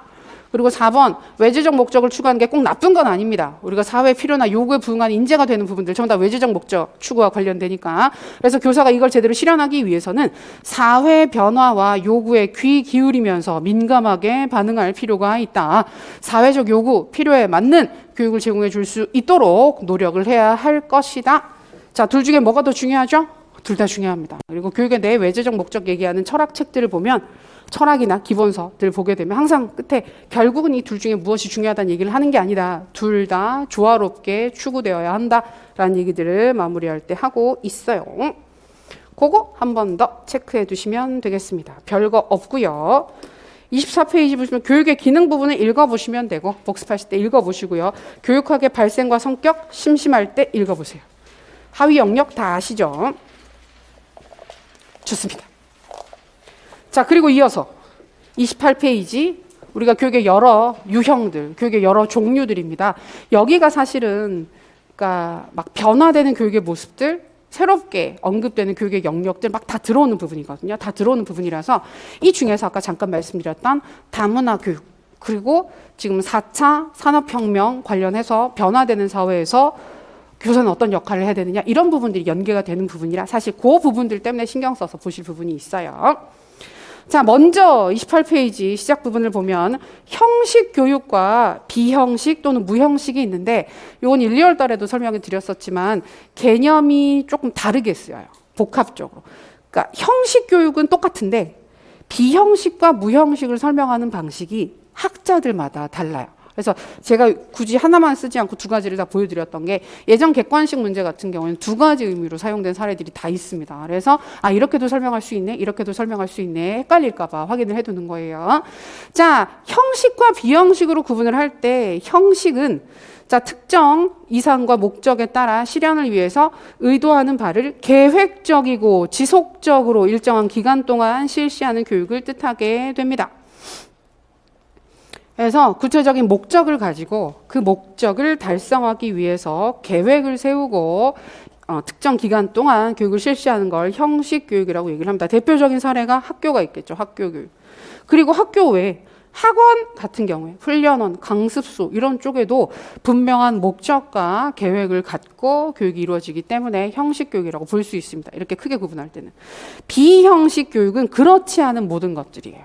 그래서 계획이 분명하지 않고 목적이 분명하지 않은데 무엇인가 하다 보니까 그 결과 교육적으로 괜찮은 성과를 얻었네? 그러면 비형식 교육이라고 부르기도 합니다. 그래서 교육기관에 의하지 않고 자연이나 사물, 인간관계에 있어서 자연 발생적으로 이루어지는 포인트 무의도적 교육 의도가 없었는데 뭘 배웠어. 그러면 비형식이라고 얘기를 할 수 있어요. 가정교육, 자연 속에서 이루어지는 교육, 매스미디어나 인터넷 등등. 그러니까 매스미디어나 인터넷에서 의도를 가지고 가르치는 부분들이 있어요. 근데 그거 말고 의도가 없었는데 진짜 그런 의도가 없었는데 뭘 봤더니 나 이런 거 배웠어 하고 배우게 된 부분들이 있을 수 있잖아요. 그런 것들은 비형식이라고 부를 수 있습니다. 이게 가장 크고 러프한 구분이고요. 형식, 비형식, 무형식으로 나누면 좀 까다롭습니다. 여기서 형식은 위에 있는 형식과 조금 다르게 더 엄격하게 개념을 좁혀요. 좁혀서 제도적 형식을 가지고 이루어지는 교육이다. 그래서 이거는 일정 교육기관에서 이루어지게 되는 체계적인 교육을 뜻하게 되는데 요 수준으로 가면 학교만 들어가요. 여기 학교만 들어가고 학원은 제도권 내에 있지 않다라고 보기 때문에 빼버립니다. 진행되는 형식이 동일하더라도 학교와 학원을 구분을 해요. 그래서 학원을 비형식에 집어넣어요. 그래서 그 학교 교육 외에 이루어지게 되는 조직적인 교육이다. 그래서 체계도 있고 목적도 있고 과정도 있고 의도도 있는데 그게 학교는 아닌 거예요. 그러면 그런 부분들을 비형식이라고 부르고 위에 있었던 비형식과 아래에 있는 무형식은 같아요. 의도가 없이 무엇인가를 배우게 되면 무형식이 되는 거예요. 그래서 우리가 주의해야 되는 건 무형식이라고 나오면 헷갈리지 않아요. 뭘 뜻하는지가 분명해요. 무의도적인 교육이구나 라고 찾을 수 있어요. 근데 비형식이라고 얘기를 하게 되면 둘 중에 하나일 수가 있다는 거예요. 어떤 경우에는 형식이 없는, 의도가 없는 무의도적인 교육이구나 라고도 익힐 수 있고 어떤 경우에는 학교와 무형식의 중간에 있는 어떤 조직적이긴 하지만 학교는 아닌 곳에서 이루어지는 교육이다 라고 얘기를 할 수도 있다는 겁니다. 근데 제 기억에 제가 학부 때 처음에 공부했었을 때는 이 개념으로 공부를 했었거든요. 이 세 가지 구분으로 공부를 했었단 말이에요. 근데 최근에는 이 세 가지로도 두 가지로도 다 보는 것 같기는 해요. 그래서 문맥을 읽고 그러니까 무형식은 문제가 없지만 비형식이 뜻하는 바가 무엇인지를 판단하시면 되겠습니다. 혹시나 해서 보는 거. 자, 이어서 가정교육 부분은 읽어보세요. 특별히 얘기하지 않아도 아시겠죠? 학교교육도 읽어보세요. 사회교육 부분도 읽어보시면 됩니다. 크게 이슈될 부분은 없습니다. 자, 이어서 평생교육입니다. 평생교육 쪽 가볍게 보겠습니다. 저희가 1, 2월 달에도 평생교육은 봤는데 평생교육 중에서 그러니까 연관될 수 있는 포인트가 몇 가지가 있어서 그런 부분들 최근의 교육과 연관될 수 있는 사항들 중심으로 보겠습니다. 개념은 수직, 수평, 통합 많이들 알고 있죠. 수직적이다, 시간적인 통합입니다. 시간적인 통합이라서 수직은 시간의 흐름에 따라서 우리가 학년기에만 교육을 받는 게 아니라 평생에 걸쳐서 교육을 받는 걸 수직적 통합. 수평적 통합은 교육기관들 사이의 통합입니다. 우리가 학교 외 다양한 교육기관들에서 받는 또는 교육기관이 아닌 곳에서 경험하게 되는 교육적 활동들도 모두 교육으로 봐줄게. 그래서 그 기관의 통합. 수직은 시간대에 따른 통합들. 특정 연령대가 아닌 학년기가 아닌 시점에도 학습을 할 수 있다. 그 정도 한번 확인해 두시면 될 것 같고 평생교육의 필요성 부분은 사실은 읽어보세요. 이거는 뭐 특별한 사항들은 아니고 별거 없는 부분들이고 저희가 구조화 부분을 보면 교육 내적 필요성과 외적 필요성이라고 구분되어 있는 부분들이 있는데 그렇게 구분하는 것도 하나의 방법이기도 하고 아니면 여기 우리 자료에 있는 것처럼 랑그랑 초반의 학자죠. 박인우 선생님이 제시하는 원리들 다 괜찮은 사항들이니까 이 부분은 사실은 좀 편안한 마음으로 읽어보셔도 되는 사항입니다. 자, 다음 페이지. 평생교육의 특성 읽어보시고요. 예, 이 부분은 그냥 전반적으로 좋은 얘기들 하고 있어서 읽어보시면 되겠습니다. 자, 36페이지로 바로 넘어갑니다. 여기 보시면 5번에 유네스코 21세기 세계교육위원회가 제시를 한 4가지 학습 개념이 나옵니다. 자, 유네스코 그 21세기 세계교육위원회 97년도에 이게 낸 자료거든요. 그래서 이게 90년대 초중반까지 연구를 한 결과물들을 정리를 한 거예요. 그리고 여기 보시면 21세기 세계교육위원회잖아요. 근데 나온 시점이 97년이라서 20세기예요. 20세기라서 20세기 말 21세기 교육은 어떻게 달라질까를 예측을 하고 그것을 대비하기 위한 구체적인 교육의 방법을 4가지를 제시했다. 교육의 영역을 4가지를 제시를 했다라고 이해를 하시면 되겠습니다.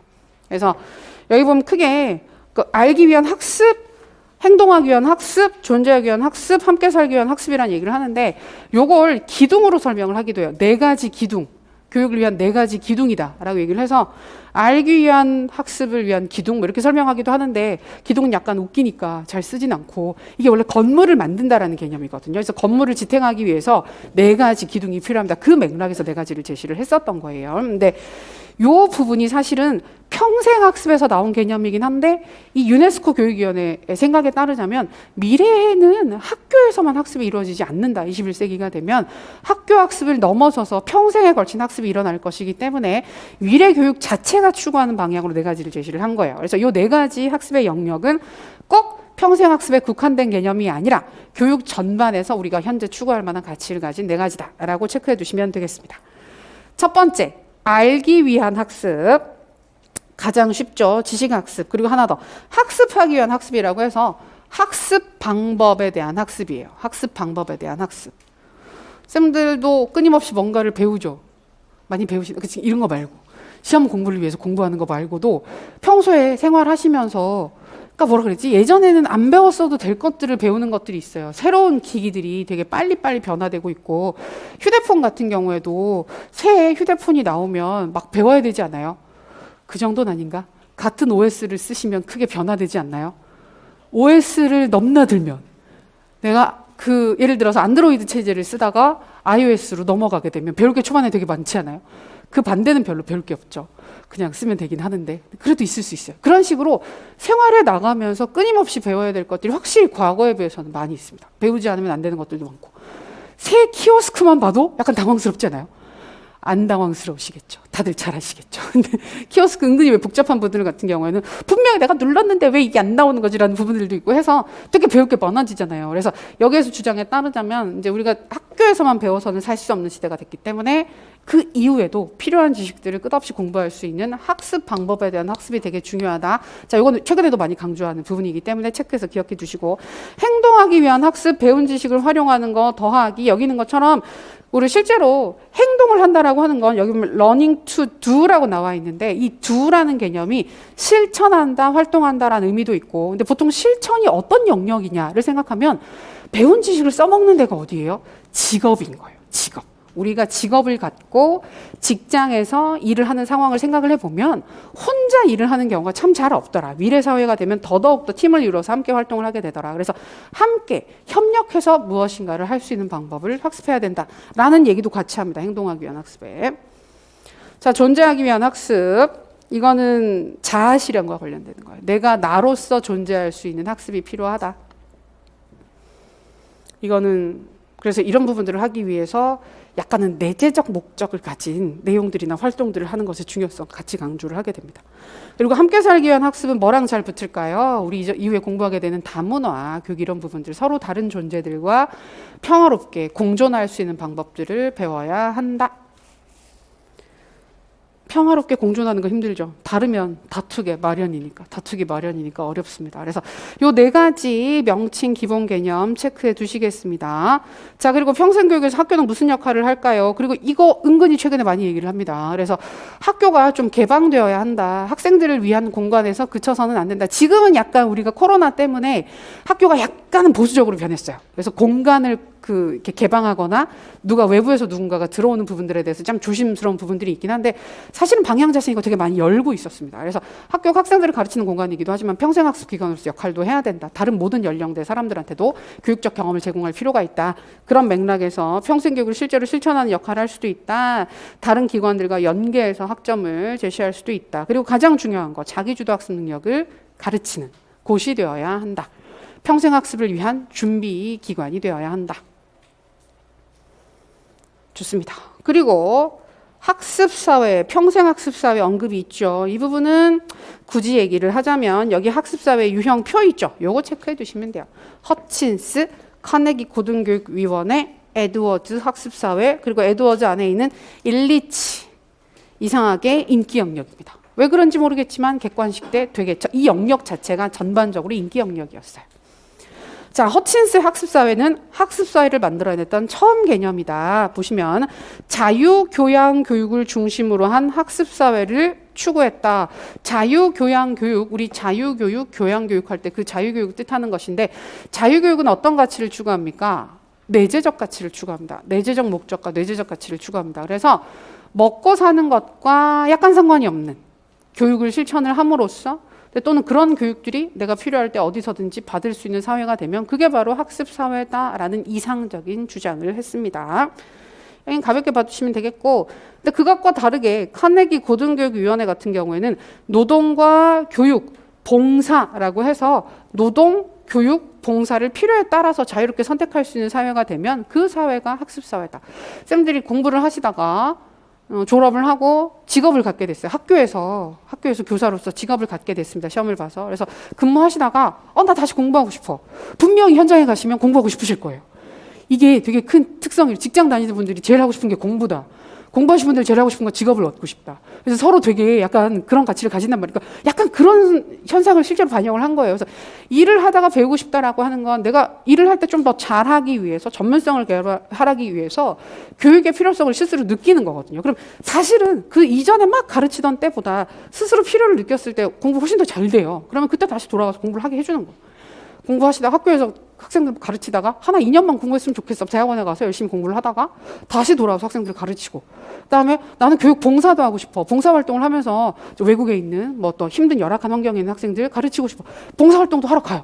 하다가 다시 돌아와서 또 가르치고, 이런 식으로 자신의 삶의 방향에 맞춰서 교육과 노동과 봉사를 자유롭게 전환할 수 있는 그런 사회를 학습사회라고 생각했다고 합니다. 되게 이상적인 사회 모습 볼 수가 있죠. 그리고 마지막에 나오는 에드워즈 학습사회 개념은 학습사회란 이렇습니다라는 걸 보여주는 게 아니고 학습사회가 어떤 식으로 발전되어 가는지를 순차적으로 보여주는 것입니다. 그래서 순서상 교육된 사회, 학습 시장, 학습망으로 진화를 하게 된다. 교육된 사회는 전체 학습사회 수준이 낮을 때 국가 주도적으로 국민들을 가르치는 사회가 되는 것이고, 교육 수준이 어느 정도 이상 올라가게 되면 그런 사람들이 교육적 자원을 가진 사람들이 그 지식과 자원들을 거래를 해서 사고 파는 시장이 형성되게 되면 학습 시장이 되는 것이고, 마지막에 그 모든 지식들이 너무나 많아서 모두가 다 그런 지식들을 가지고 있어서 교환할 수 있는 사회가 되면 학습망이 된다라고 진화 단계를 보여줍니다.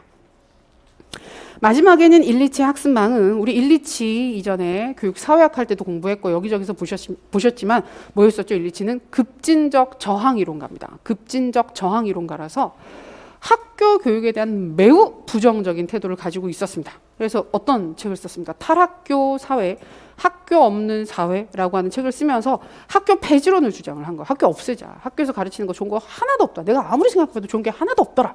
라는 주장을 하면서, 그럼 사람들은 그럼 교육을 받지 말자는 거야? 교육을 하지 말자는 거야? 교육이 가치 없다는 거야? 아니, 그건 아니야.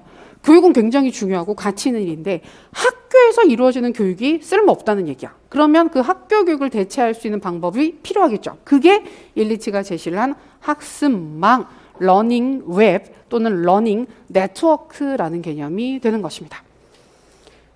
그래서 여기는 학교 교육에 대한 대안으로서 학습망을 제시를 합니다. 그래서 이 학습망은 4가지 기회망으로 구성되어 있는데 교육 자료를 참고할 수 있는 교육 자료들이 연결되어 있는 망이 있어야 되고요. 그다음에 교육과 관련된 기술이나 기능을 교환할 수 있는 망이 형성되어야 하고요. 함께 교육을 할 수 있는, 교육을 받을 수 있는 동료 학습자를 찾을 수 있는 동료 연결망이 필요하고요. 교육자에 대한 참고 자료망, 그래서 교육자들이 자신들이 필요한 자료들을 찾을 수 있는 참고 자료망이 형성되어 있어야 한다는 거예요. 근데 이게 지금 현재 우리 사회에서는 어느 정도 구현되어 있죠. 완전하진 못하더라도 비슷한 역할을 하는 게 인터넷이 있잖아요. 쌤들 공부하실 때 동료 연결망 찾을 수 있지 않습니까? 인터넷에서 함께 스터디할 수 있는 사람들 구할 수 있죠. 그죠? 그리고 인터넷에서 필요한 자료들 찾아서 우리 레포트 쓰거나 뭐 쓸 때도 찾아보죠. 그럼 참고 자료망도 있는 거죠. 실제로 되게 많은 부분들이 구현되어 있습니다. 그래서 그런 것들이 학교 교육을 대체할 수 있을 거야 라고 기대를 했는데 우리가 비슷한 인터넷을 경험해 보면 학교 없이 인터넷만 있으면 공부를 할까요? 그건 좀 그죠. 확실하게 그건 확신을 할 수는 없을 것 같아요. 근데 그런 부분들을 제안했다고 이해를 하시면 좋겠습니다. 자, 요 영역에서는 우리 유네스코 세계교육위원회 쪽이 좀 중요합니다. 그래서 4가지 학습 꼭 기억해 두시고요. 학습사회에서는 허친스 개념 체크, 카네기 고등교육위원회 체크, 에드워드 3가지 진화 단계 체크, 일리치 개념 체크해 두시면 되겠습니다. 그 정도입니다. 그리고 38페이지로 넘어갑니다. 평생교육 관련 이론입니다. 이쪽은 솔직히 얘기하면 출제 가능성이 별로 높다고 생각하지는 않아요. 그리고 객관식 때도 드물게 문제가 나왔고 나왔을 때도 누가 봐도 와 이거 약간 틀리라고 내는 느낌에 가까운 문제들이 주로 출제가 됐어요. 그래서 출제 가능성이 높진 않은데 진짜 혹시나 하는 마음으로 보는 부분입니다. 첫 번째가 그러니까 여기는 뭐냐면 그 학습 이론이 뭔지는 우리가 1, 2월 달에 공부를 했습니다. 학습 이론이 뭐죠? 인간이 어떻게 학습을 하는가에 대한 여러 설명이에요. 근데 우리가 보통 그냥 학습 이론이라고 하게 되면 특정 연령대 학습자들이 학습을 하는 방식을 얘기하는 게 아니고 인간이라고 한다면 어떻게 학습을 할까? 그래서 우리가 공부했던 학습 이론은 행동주의, 강화와 처벌을 통해서 학습을 한다라는 행동주의가 있었고, 인지주의, 아니야, 인지구조의 변화가 학습이지. 이런 부분들을 공부했던 게 바로 학습 이론이거든요. 근데 평생학습에서 나오는, 평생교육에서 관련되는 이론들은 성인 학습자들은 도대체 어떻게 학습을 하는가에 대한 설명이에요. 학교를 다니는 사람들이 아니라. 학교에서 학교 교육을 통해서 교육을 받는 사람이 아니고 어른들, 성인 학습자들은 도대체 어떤 절차와 어떤 방식으로 학습을 할까를 설명하는 겁니다. 첫 번째 나오는 콜브의 경험학습 이론은 우리 나중에 인지양식할 때 공부하게 되는 바로 그것인데요. 성인 학습자들은 내용이 아니라, 교과 내용이 아니라 경험으로 무엇인가를 배운다는 거예요. 그래서 구체적 경험을 하고 그 경험에 대한 반성적 관찰, 생각을 하고 이게 도대체 왜 이렇게 나타난 거지? 라고 고민을 하고 그 결과 추상적 개념은 이래서 이런 현상이 생겼구나 라는 개념을 스스로 찾고 그걸 적용해 보는 거예요. 능동적 실험. 그리고 이 능동적 실험을 하면 뭐가 형성됩니까? 구체적 경험이 되는 거예요. 그래서 이게 순환적으로 뱅글뱅글 돌고 있다라고 설명을 하는 게 콜브의 경험학습 이론이 되고요. 아지리스와 쉔의 이중고리 학습은 콜브의 경험학습 이론에다가 반성적 비판이라는 개념을 집어넣습니다. 그래서 보통 그림으로 그리면 이런 식으로 콜브의 경험학습 이론은 뱅글뱅글 돌아요. 구체적 경험을 한다. 그 다음 단계로 뭘 합니까? 반성적 관찰을 하게 되는 거죠. 반성적 관찰. 그 다음에 추상적 개념화를 한다 그랬었죠. 추상 개념, 이론화.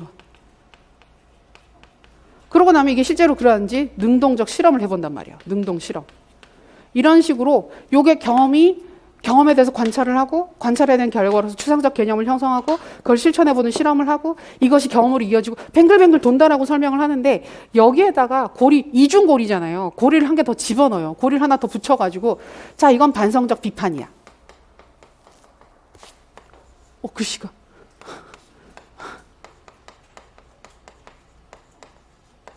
그래서 매 단계, 모든 활동들에 있어서 계속 비판적으로 성찰하는 활동이 필요하다라고 하는 게 이중고리 학습이 되는 것입니다. 별거 없죠. 그림을 지저분하게 그렸는데 쌤들 이렇게 그리세요. 오뚜기처럼 이렇게 그리시고 여기를 반성적 비판이라고 쓰시고 나머지는 뱅글뱅글 도는 모양으로 그리시면 되겠습니다. 안 그리셔도 돼요. 꼭 그래야 된다는 얘기는 아니에요. 그다음에 메지로의 관점 전환 학습 객관식 보기 한번 나온 적이 있었습니다. 그래서 개념 체크해 두면 자, 전환 학습, 그러니까 아이들이 무엇인가를 배울 때는 이전에 몰랐던 새로운 지식 한두 개를 배우면 그게 학습이야. 근데 어른들이 학습을 하는 건 이전에 몰랐던 한두 가지를 배웠다고 그걸 특별한 학습이나 교육이라고 보기는 어렵다. 그게 아니고 우리가 세상을 바라보는 관점 자체가 크게 바뀔 수 있어야만 학습이 벌어진 것이다. 그래서 관점 전환 학습 또는 전환 학습이라고 얘기를 하게 됩니다. 그리고 이제 많이 얘기를 하는 게 노을즈의 자기주도적 학습이죠. 그래서 우리가 자기주도 학습, 자기조절 학습 이런 얘기들 많이 보시게 되는데 아주 초반에 그 자기주도 학습에 대해서 설명을 한 게 노을즈라는 학자가 안드라고지라는 개념을 얘기하면서 언급을 하게 돼요. 자, 안드라고지는 페다고지에 대응하는 개념입니다. 페다고지에 대응하는 개념으로서 페다고지는 학령기라고 쓰죠. 학령기 학생들이 학습을 하는 교육을 페다고지라고 얘기를 하고 학교를 졸업한 어른들이 받는 학습을 또는 하는 학습을 안드라고지라고 대응하는 개념으로 얘기를 하게 됩니다. 그래서 페다고지, 안드라고지. 우리가 초, 중, 고등학생들이 하는 학습은 페다고지. 어른들이 하는 학습은 안드라고지. 이런 식으로 두 가지를 딱 나눠서 설명을 하거든요. 그래서 거기에 대한 구체적인 설명이 오른쪽 페이지 보시면 페다고지와 안드라고지를 각각 비교를 해놓고 있습니다. 보면 재밌어요. 페다고지 보면 학습자, 의존적 존재다. 교사가 모든 걸 결정한다. 그러나 안드라고지는 그렇지 않죠. 어른들은 자기 주도적으로 모든 것들을 하고 있다. 자기 주도적 학습을 한다라고 얘기를 하는데 딱 깨놓고 얘기해서 자, 우리는 다 뭡니까? 안드라고지. 성인 학습자들입니다. 그래서 지금 하고 있는 학습 경험은 전부 다 우리가 성인 학습자들로서 안드라고지의 사례로 볼 수 있는데 어때요? 굉장히 주도적이고 주체적이고 모든 걸 결정한 학습을 하고 있습니까? 왜 아니라고 하세요? 맞다고 할 수도 있잖아요. 그렇다라고 할 수도 있잖아요. 근데 이게 실제로 그렇지 않은 사례들이 너무 많은 거예요. 너무 많고 사실 대학생들도 일종의 안드라고지 성격을 가지게 되거든요. 왜냐하면 억지로 시켜서 대학에 온 게 아니거든요. 원래는. 원래는 억지로 시켜서 가셨을 수도 있지만 원래 이제 이론적으로 보게 되면 고등학교 이후부터는 자기가 선택하는 거예요. 진로를 나는 일할 거야. 대학 가기 싫어. 일할 수도 있는 거고 대학 가서 공부를 할 수도 있는 거고. 근데 보통 대학에 와서 공부를 하는 사람들은 내가 공부를 하고 싶으니까 공부를 하는 거라서 누가 시키지 않아도 되게 열심히 한다라는 개념을 가져요. 근데 진짜 누가 시키지 않았더니 안 하게 되지 않아요? 저는 되게 많이 느꼈어요. 대학교 1학년 때 아무도 안 시키는 거예요. 아무도 안 시키고 집에서 떠나서 기숙사에 있으니까 진짜 아무도 안 시키는 거예요. 수업에 안 들어가도 아무도 안 부르는 거예요. 그래서 너무 안 들어갔죠. 너무 안 들어가고 2학기 때인가 시간표를 짤 때 정말 오전에 기숙사 산 애들이 제일 늦게 가잖아요. 그 1교시 수업 절대 안 듣잖아요. 기숙사 산 애들이 안 듣는데 진짜 그랬어요. 그래서 항상 12시 이후로 대부분 수업을 잡았단 말이에요. 그랬더니 넌 도대체 그 무슨 학교를 다니는 거냐? 혹시 야간이냐? 그래서 같은 학번 친구들이 막 그랬었는데 시키지 않으면 정말 열심히 하지 않게 됩니다. 그래서 그 부분에 대해서 약간 비판을 하기도 해요. 좋은 얘기긴 한데 좀 안 맞는 것 같아요. 성인 학습자들이 다 자기주도적이라고 아닌 것 같은데 내가 해보니까 아닌 것 같은데 라는 주장을 한 학자들이 되게 많이 나오게 됩니다. 그래서 이 부분들은 참고해서 간단히 봐두시면 될 것 같아요. 그래서 결국은 성인 학습 이론에서 가장 유명한 그 이론은 그 방금 봤던 놀즈의 그 자기주도 학습입니다. 안드라고지의 성격을 가지게 되는 자기주도 학습을 강조했다 정도 체크해 두시면 되겠습니다. 그리고 다음 페이지를 보시면 평생교육 관련 제도 나오는데 이게 객관식 때는 진짜 인기 영역이었어요. 하나하나 물어보고 다음 중 틀린 것은 옳은 것만 고르면 물어보기가 너무 좋은 부분이라서 정말 많이 물어봤는데 우리 시험에서 물어보기는 사실 좀 어렵죠. 이 성격 자체가 되게 많이 달라요. 그래서 읽고 이해해 두시는 정도로 확인해 두시면 되겠습니다. 우리한테 굳이 관련되는 걸 찾아보자면 학습 휴가제 정도? 이거는 교사한테 관련되는 거예요. 교사 입장에서. 되게 받고 싶죠. 학습 휴가제. 유급으로 학습 휴가를 가고 싶다. 있죠. 비슷한 제도가 생겼습니다. 우리 같은 경우에도 학습 연구년제라고 해서 그 좋은 평가를 받은 쌤들 같은 경우에는 그 교수님들이 가는 그거 이제 안식년 있잖아요. 비슷한 제도가 있긴 있어요. 그래서 그런 부분들 관련지어서 보실 수 있겠습니다. 그 정도? 그다음에 우리나라 평생교육이 앞으로 나아가야 할 방향 읽어보시면 되겠고 우리는 정말 학교 교육에서 이 부분과 연관해서 볼 수 있는 부분 딱 하나예요. 우리는 학교에서 평생학습 사회를 전제로 해서 평생 자기주도적인 학습을 하고 살 수 있게끔 미리 준비시켜야 한다. 그런 능력들을 길러줘야 된다. 스스로 학습할 수 있는 능력들을 학교에서 길러줄 필요가 있다. 요거 포인트로 체크해 두시면 되겠습니다. 좋고 여기까지 하시고 잠깐 쉬셨다가 이어서 보도록 하겠습니다. 저희 보통 쉴 때는 10분 정도 쉽니다. 잠깐 쉬었다가